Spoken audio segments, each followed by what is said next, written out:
All right, I'm back. It's May 2nd, 2024.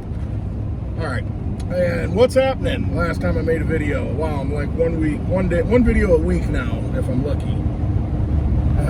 Other things going on, a lot of things going on, a lot of things happening, so not in the car much, I'm usually home.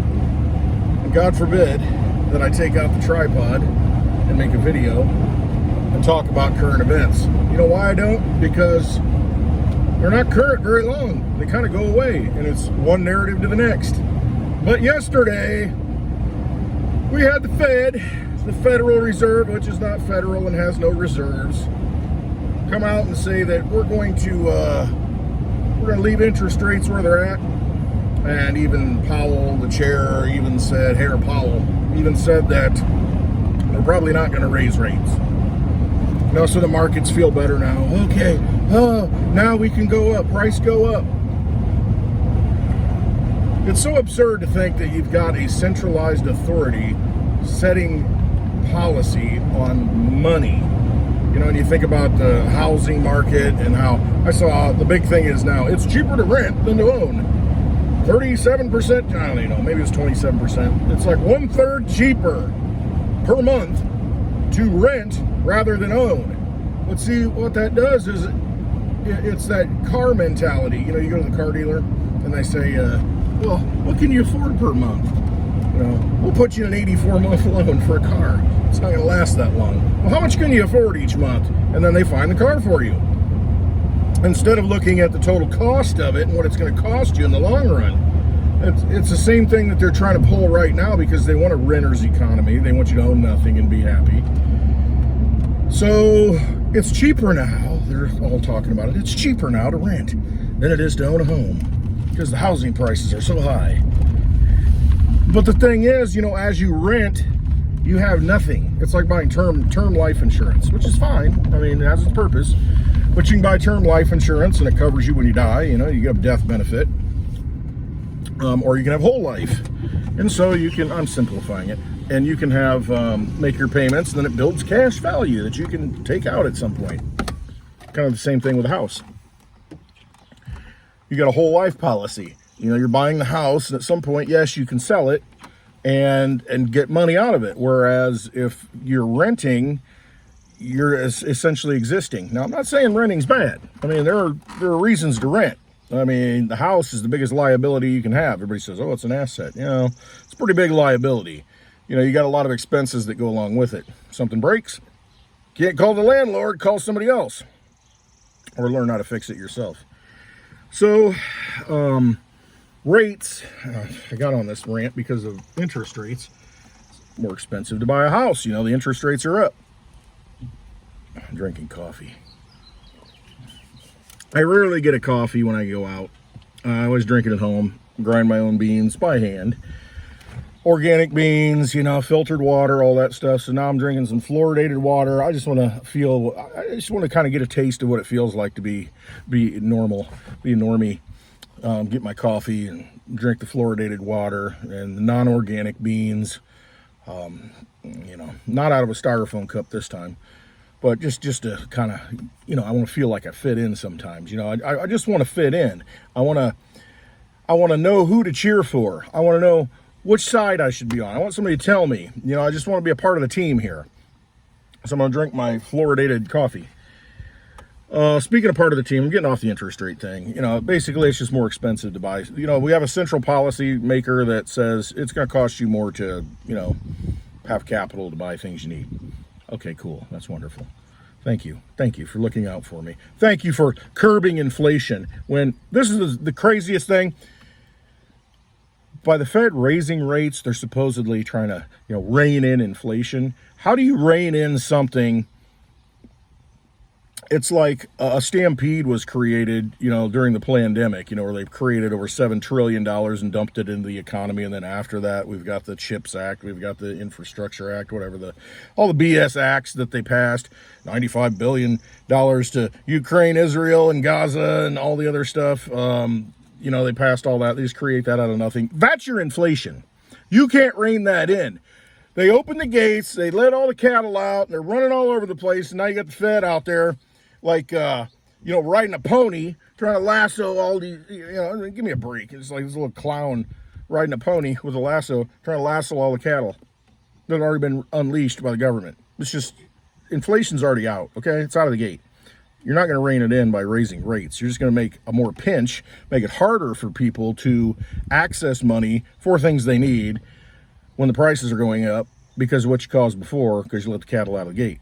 Anyway, that's where you're at. Moving on. We got all these protests on college campuses now. And how convenient. And of course, they're all organized. It's like all the other movements that come out. Completely organized. I mean, right away, boom. Everybody's got the same colored tents. They got helmets. They got all this stuff. They got all the pamphlets, all the literature. Who's providing this? Follow the money. Who is providing all of the resources and running this this operation? Somebody's doing it. Very obvious that it would, just spontaneous organization on college campuses across the United States. Bull crap. And it's no coincidence in my mind that it's like the day after this thing passed, this $95 billion in aid to the other countries, that you see all these protests. I'm not buying it. But here's the, once again, divide and conquer. Here's what happens. My daughter goes to the University of Alabama. She's got somebody she knows down there, and they posted on social media. Because there's a little protest. I guess they had a little, organized protest. It might have been disorganized because it didn't amount to much. Yesterday, I think it was, on the campus. And this girl that my daughter knows posted something, said, these people are, it was, what was it? It was on the side of Palestine, against Israel, protesting, what Israel's doing and bombing and calling it genocide. And so she comes out, this girl, and says, oh, they're all terrorists.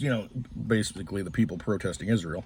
They're all terrorists. I stand with blah, blah, blah. I don't even know if she said stand with Trump. I don't know. It's just, I'm conservative. I believe in the Christian values. I don't even know what it was. All the rhetoric is what it was. Picking a side. And this girl's 18.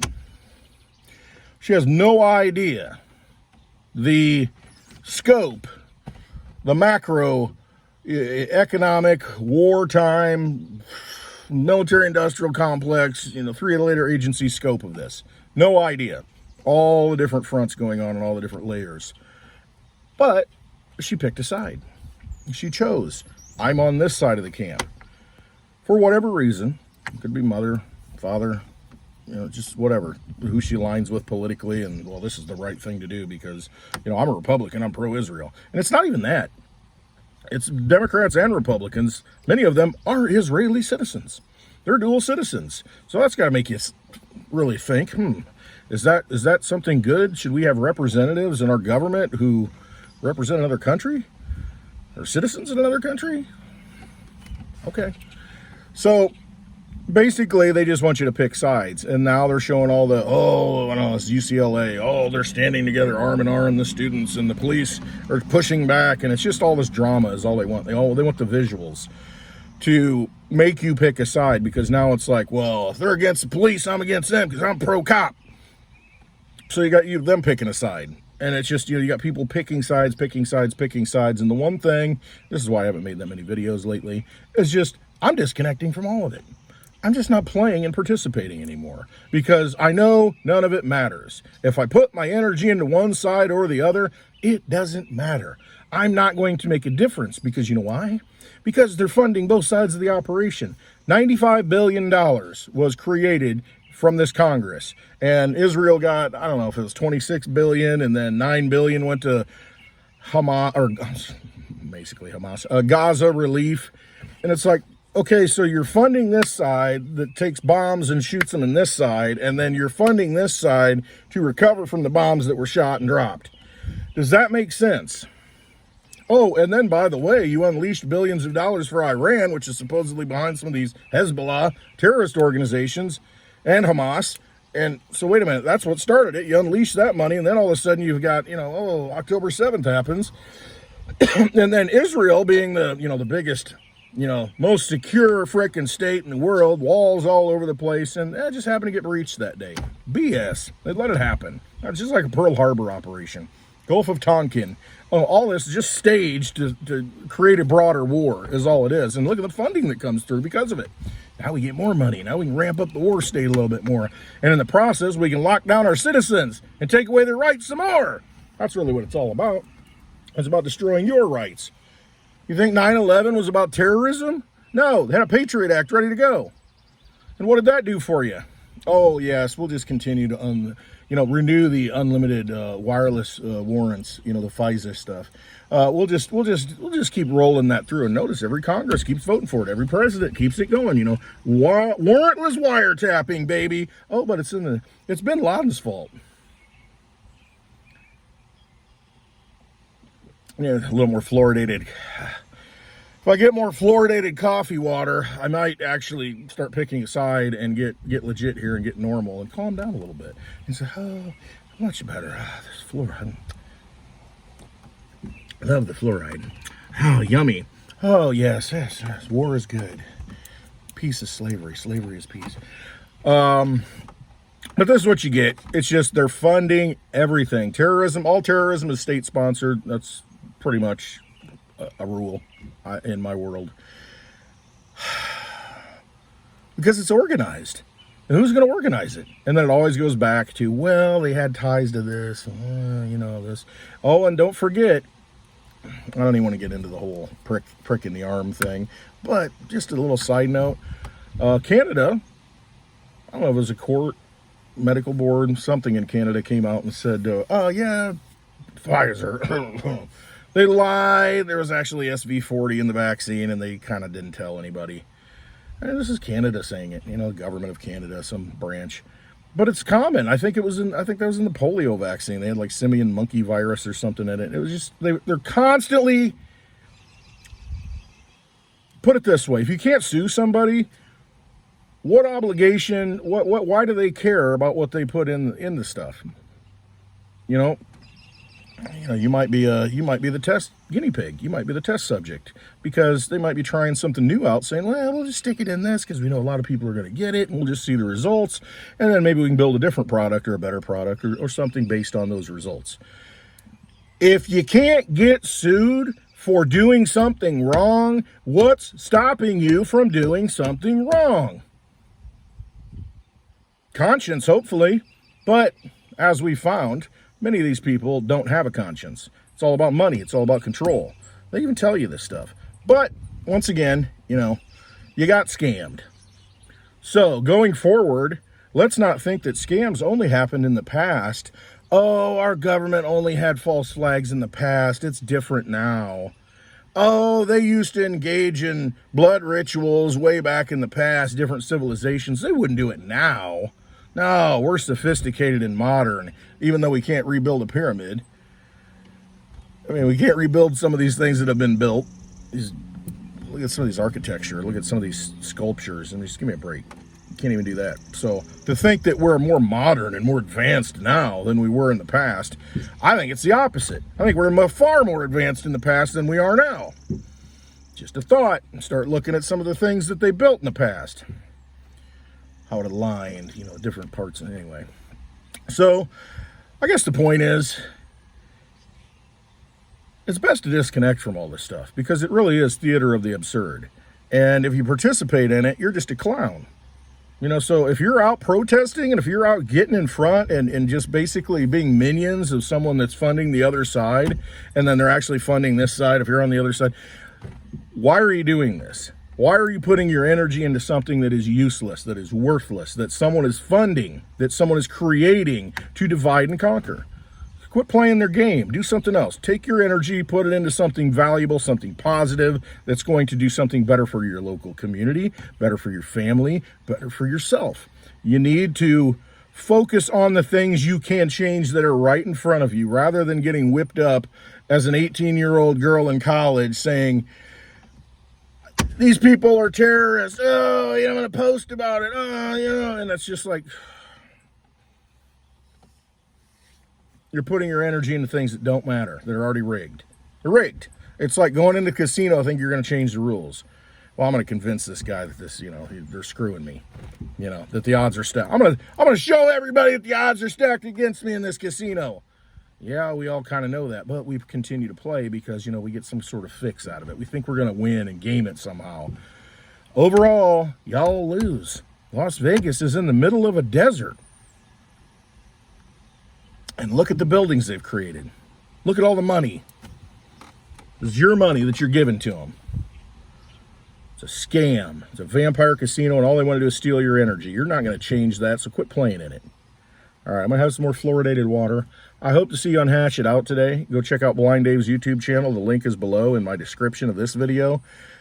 4 p.m. Central Time, you're going to see us hash it out. We'll be talking about financial stuff, talking about the Fed, the results of the Fed, talking about Roger Ver, Bitcoin Cash guy. Used to be a big Bitcoin Jesus, they'd call him. You know, how he's getting arrested for tax evasion. CZ from Binance, sentenced to 4 months. So we'll get into this stuff and where we are in the current cycle, what is to come. I mean, we've got Bitcoin at $57,000, $58,000, $59,000, I don't know, under 60. I said a few months ago, I asked everybody on Hash It Out, I said, do you think Bitcoin's going to $100,000 this year? Everybody said yes, except me. Now, I could be wrong, but at the time when it's hitting 70, oh yeah, it's going to 100. Well, now it's under 60. You know. I said $100,000, you're going to be lucky to hit $100,000 this year. Oh, no, we got ETFs, we got this and that. So we'll talk about that stuff. We'll see what happens on Hash It Out. 4 p.m. Central Time today, every Thursday on Blind Dave's channel below. And tune in to Happy Hour tomorrow on the lovely Litecoin Lisa's YouTube channel. The link is below in the description. We go live, I don't know, between 4 and 7 p.m. Central Time. Depends. But subscribe to the channel, hit the notification bell, and hope to see you there. As always, the most important thing, I got a little angel here. It's my Litecoin watch. You know, it's a little angel reflecting on, you know, all over the car here. Oh, yeah, look. Can you see the light? Litecoin watch. CoinVigilante. Get your Litecoin watch and pay with Litecoin. Sound money for the digital age. All right, hope to see you. And as always, you got to trust yourself is really what it comes down to. Stop listening to the noise. Stop letting it affect you. Stop engaging. Stop participating with your energy. You don't have to. Find other ways to make life better. Don't think that you have to fight every battle and choose a side. Be on your own side. Follow your path. Trust yourself. All right? Love you all. Hope you have a wonderful Thursday.